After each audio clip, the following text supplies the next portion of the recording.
Very good evening to all. जैसा कि promise किया गया था, आज हम बात करेंगे एमसीक्यूज में सेक्शन 5, सेक्शन 13 एंड सेक्शन 14 की। सेक्शन 5 बात करता है आर्टिकल ऑफ एसोसिएशन का। सेक्शन 13 बात करता है alteration of memorandum of association and section 14 बात करता है alteration of AOA means article of association. सबसे पहला क्वेश्चन आपकी स्क्रीन पर ये रहा। फर्स्ट क्वेश्चन है, a company can alter its capital clause by passing। Company को अपना कैपिटल क्लॉज को ऑल्टर करना है, कौन सा रिजोल्यूशन पास करेगी कंपनी? फर्स्ट ऑप्शन है board resolution. Second option, board resolution means board meeting, directors की मीटिंग में जो रिजोल्यूशन पास होता है, that resolution we can call as a board resolution. Second option ordinary resolution, third option special resolution and fourth option है आपके पास unanimous resolution. Unanimous resolution मतलब वो रिजोल्यूशन जिसको 100% शेयर होल्डर्स अप्रूव करते हैं, एक भी वोट अगेंस्ट में नहीं होगा, सारे के सारे सारे के सारे वोट फेवर में होंगे, that resolution we can call as a unanimous resolution. कौन सा करेक्ट आंसर है? A, B, C, D? Last 10 second.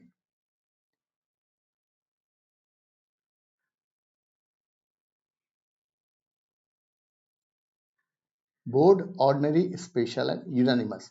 So the correct answer is option B, ordinary resolution सही आंसर है। Moving towards the question number 2. दूसरा सवाल है आपके सामने, which resolution is required for alteration of object clause? मुझे मेरी कंपनी को ऑब्जेक्ट क्लॉज को चेंज करना है। भाई पहले हम कुछ और काम करते थे, अभी हमें कुछ और काम करना है, दूसरा फ्यूचर प्रोस्पेक्ट दिख रहा है, so we want to alter ours object clause. कौन सा रेजोल्यूशन रिक्वायर्ड है? आपके options 4, ordinary resolution A, B board resolution, C special resolution and D unanimous resolution. कौन सा रेजोल्यूशन रिक्वायर्ड है? Last 15 seconds.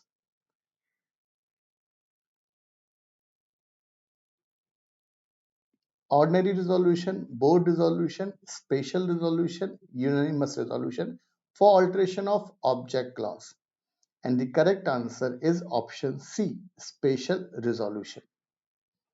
Now question 3, for alteration of article of association, मुझे मेरी company को आर्टिकल ऑफ एसोसिएशन को change करना है, कौन सा रेजोल्यूशन रिक्वायर्ड है जब भी मुझे आर्टिकल ऑफ एसोसिएशन को अल्टर करना है? आपके ऑप्शंस हैं 4। पहला ऑप्शन है बोर्ड रिजोल्यूशन, सेकंड ऑप्शन है ऑर्डिनरी रिजोल्यूशन, थर्ड ऑप्शन है unanimous resolution and fourth option है स्पेशल रिजोल्यूशन। कौन सा रेजोल्यूशन पास होगा अगर मुझे आर्टिकल ऑफ एसोसिएशन को ऑल्टर करना है? सेक्शन 14 में आर्टिकल ऑफ एसोसिएशन को ऑल्टर हम कर सकते हैं। Last 15 seconds. हम ऑलरेडी एक दिन पहले डिक्लेयर कर लेते हैं कि भाई कौन से टॉपिक्स पे हम नेक्स्ट डे एमसीक्यू डिस्कस करने वाले हैं। कौन सा resolution? And the correct answer is option D, मतलब स्पेशल रेजोल्यूशन पास करना पड़ेगा जब भी मेरी कंपनी को आर्टिकल ऑफ एसोसिएशन को ऑल्टर करना है। क्वेश्चन 4, आर्टिकल ऑफ एसोसिएशन जो डेफिनेशन है एओए की, वो आर्टिकल की कहाँ डिफाइन की गई है?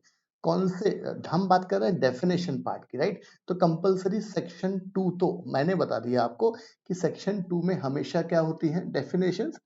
मुद्दा है क्लॉज कौन सा है? 4 ऑप्शंस। फर्स्ट ऑप्शन है सेक्शन 2 क्लॉज 3, बी ऑप्शन है आपके पास सेक्शन 2 क्लॉज 11, सी ऑप्शन है section 2 clause 7 and D option है सेक्शन 2 क्लॉज 5। कौन सा ऑप्शन है, कौन सा ऑप्शन है जिसमें हम आर्टिकल की डेफिनेशन है कंपनीज एक्ट 2013 में? Correct answer is 2 clause 5। याद रखना, कभी भी हम डेफिनेशन के पीछे जो होता है, उसको हम सब सेक्शन नहीं कहते, उसको हम क्या बोलते हैं? क्लॉज। तो 2 क्लॉज 5 में एओए की डेफिनेशन है। Question 5, a article of association is always subordinate to memorandum and companies act. सवाल ध्यान से समझें। क्या मेरा आर्टिकल ऑफ एसोसिएशन, सबऑर्डिनेट मतलब होता है छोटा, स्मॉल, क्या मेरा आर्टिकल ऑफ एसोसिएशन हमेशा नीचे रहेगा किसके, memorandum of association and companies act के? क्या ऐसा है? ये स्टेटमेंट ट्रू है, फॉल्स है, पार्टली फॉल्स है, पार्टली ट्रू है आपके हिसाब से? क्या मेरा आर्टिकल ऑफ एसोसिएशन सबऑर्डिनेट रहता है? सबऑर्डिनेट मतलब छोटा, जिसको पावर कम होती है। हमने पढ़ा है 12th में मैनेजमेंट में सुपीरियर सबऑर्डिनेट रिलेशनशिप, राइट? क्या मेरा आर्टिकल ऑफ एसोसिएशन हमेशा छोटा रहता है मेमोरेंडम या कंपनीज एक्ट से, या कभी कभी वो आगे भी निकल जाता है मेमोरेंडम या कंपनीज एक्ट से? तो आपका आंसर पार्शली ट्रू या फॉल्स भी हो सकता है। दिमाग लगाएं, आंसर दें, एंड करेक्ट आंसर है इसका ऑप्शन डी। बिल्कुल सही स्टेटमेंट है। आर्टिकल ऑफ एसोसिएशन हमेशा छोटा रहेगा कंपनीज एक्ट और एमओए से। इसका मतलब ये है आर्टिकल ऑफ एसोसिएशन में कभी भी ऐसी कोई पावर नहीं रहेगी which can override the powers given under the memorandum of association or under the companies act. For the sake of applicability of companies act, you can refer section 6. Question 6. A company wants to alter its subscription clause. बेहतरीन सवाल। Can it do so? मेरी company चाहती है कि मैं subscription clause को change करूं। क्या मेरी कंपनी सब्सक्रिप्शन क्लॉज को चेंज कर सकती है? आपके चार ऑप्शंस। फर्स्ट ऑप्शन है अलाउड है, चेंज करना अलाउड है। बी ऑप्शन मे बी, कभी कभी कर सकती है, कभी कभी नहीं कर सकती है। सी ऑप्शन है नेवर, मतलब आप सब्सक्रिप्शन क्लॉज को कभी भी ऑल्टर नहीं कर सकते। एंड डी ऑप्शन है कर सकते हैं, प्रोवाइडेड आप सेंट्रल गवर्नमेंट की अप्रूवल ले लें, राइट? भाई सेंट्रल गवर्नमेंट से कुछ बड़ा है नहीं, राइट? तो लॉ ने बोला है, मतलब मैंने लिखा है इनफैक्ट ये वाले क्वेश्चन को ड्राफ्ट करते टाइम कि भाई हम सीजी की अप्रूवल लेकर भी सब्सक्रिप्शन क्लॉज को ऑल्टर कर सकते हैं। कौन सा सही ऑप्शन है? A, B, C, D? Last 15 seconds.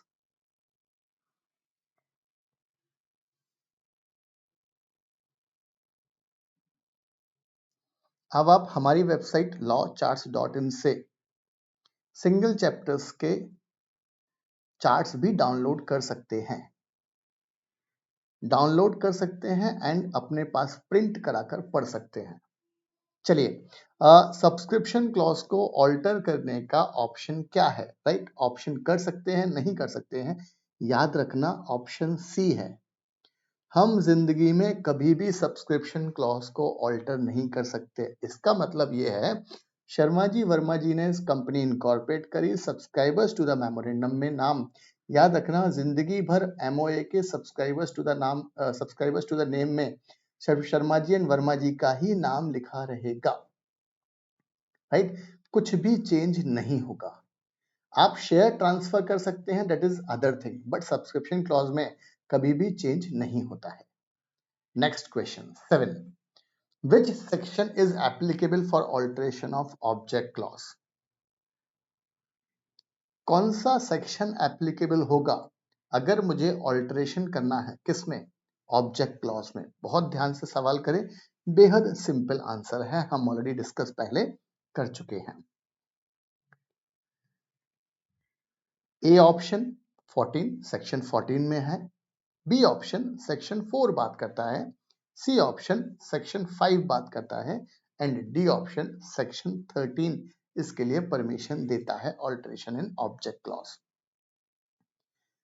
बहुत कम समय मिलना चाहिए ये पर्टिकुलर सेक्शन के लिए, ये पर्टिकुलर क्वेश्चन नंबर 7 के लिए, क्योंकि करेक्ट आंसर है डी।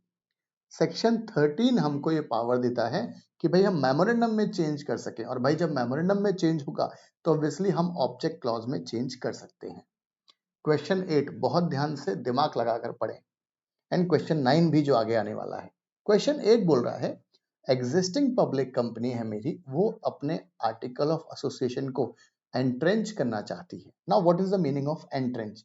एंट्रेंच मतलब ये होता है कि हमने, मतलब से for example entrenchment of AOA, मतलब जो कंपनीज एक्ट में लिखा है हमने उससे ज्यादा एक्स्ट्रा लॉ की कंप्लायंस की है, that is called entrenchment. For example law में लिखा है कैपिटल क्लॉज को ऑल्टर करने के लिए, ऑप्शन दे देता हूं मैं। लॉ में हम एग्जांपल बात कर रहे हैं एंट्रेंचमेंट ऑफ एओए का। लॉ में लिखा है कि भाई कैपिटल क्लॉज को ऑल्टर करने के लिए हमको ऑर्डिनरी रिजोल्यूशन रिक्वायर्ड है। मैंने अपने आर्टिकल में लिख दिया कि जहां भी लॉ में ऑर्डिनरी रिजोल्यूशन है वहां पर हम स्पेशल रिजोल्यूशन पास करेंगे, मतलब आपने लॉ की एक्स्ट्रा कंप्लायंस की है, that is called entrenchment in AOA. हम एक्स्ट्रा कंप्लायंस जो लॉ की करते हैं हम उसको आर्टिकल में लिख दिया, that is called entrenchment of AOA. Section 103 quorum में लिखा है भाई प्राइवेट कंपनी में 2 मेंबर पर्सनली प्रेजेंट होना चाहिए।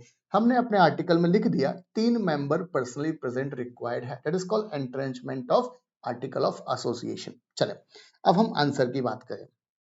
सवाल क्या बोल रहा है, मेरी एग्जिस्टिंग पब्लिक कंपनी है वो अपने आर्टिकल को चेंज करना चाहती है, कौन सा रेजोल्यूशन रिक्वायर्ड है for the purpose of entrenchment of article of association.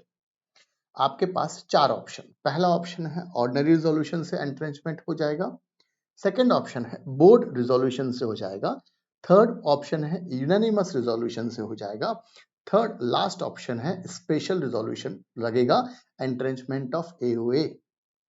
And the correct answer is D, special resolution लगेगा जब भी मुझे एंट्रेंचमेंट करना है एओए में। क्वेश्चन 8 बात कर रहा था पब्लिक कंपनी की, क्वेश्चन 9 में है प्राइवेट कंपनी। वर्ड बड़े अच्छे से पकड़े तभी आपको नंबर मिलेंगे, right. Existing private company wants to entrench AOA of a company. Which resolution is required? Option A है ordinary resolution, option B है board resolution, option C है unanimous resolution, option D है special resolution। याद रखना question 9 का अगर आप answer ढूंढने जाओगे so you need to refer the section 5। Section 5 में साफ साफ लिखा है प्राइवेट कंपनी के आर्टिकल को एंट्रेंच करना है तो सारे के सारे मेंबर्स की अप्रूवल लगती है। सारे के सारे मेंबर्स मतलब 100% अप्रूवल, मतलब अगर लॉ का वर्ड यूज करें तो यूनानिमस रिजोल्यूशन लगेगा। तो आंसर सी हमारा सही है। लॉ चार्ट्स की वेबसाइट से आप सिंगल चार्ट चैप्टर्स के चार्ट्स भी डाउनलोड कर सकते हैं। लास्ट क्वेश्चन आज का, which table of article of association specified for company which having liability limited by shares. ऐसी कौन सी कंपनी है जिसमें आर्टिकल ऑफ एसोसिएशन का टेबल दिया हुआ है, मतलब रेडीमेड फॉर्मेट ऑफ एओए दिया हुआ है। कौन सी कंपनी के लिए? Company having liability limited by shares. Company की लायबिलिटी कैसी है? Limited by shares. A option table G, B option table F, C option table H और डी ऑप्शन टेबल जे। कौन सी टेबल में रेडीमेड फॉर्मेट दिया गया है आर्टिकल ऑफ एसोसिएशन का? किस टाइप ऑफ कंपनी को? कंपनी लिमिटेड बाय लायबिलिटी वाली कंपनी के लिए। A B C D. Correct option is B, मतलब टेबल एफ में प्रोविजंस दिए गए हैं कि आप कंपनी लिमिटेड बाय शेयर्स है तो वो रेडीमेड फॉर्मेट को अडॉप्ट कर सकती है, राइट। आज के हमारे एमसीक्यूज क्वेश्चन यहीं पर खत्म होते हैं।